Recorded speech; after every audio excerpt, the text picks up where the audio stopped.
Salam əziz tamaşaçılar. Mənim bu qucağımda hərlənən, fırlanan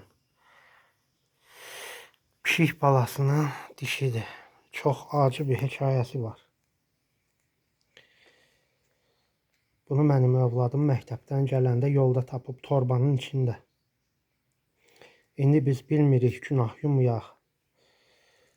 Bizim üçün qeybdir, biz ehtimal eləyirik. Bilmirik bunu kimsə atıb, torbaya qoyub, yoxsa özü üşüyüb, yağışlı günlər idi, torbanın içində daldalanmaq istəyib. Axır ki, nə anasını tapa bilmədik.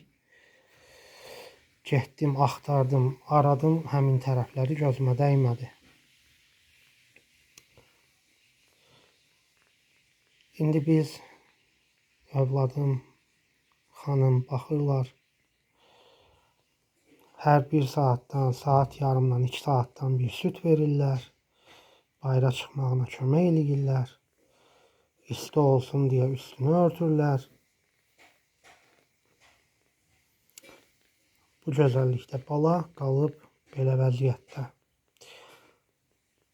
Allah hamıya kömək olsun. Ümidvaram ki, boya başa çatasıdır və təbiətə buraxanda özünü idarə eləyə biləsidir, ov ovlayasıdır.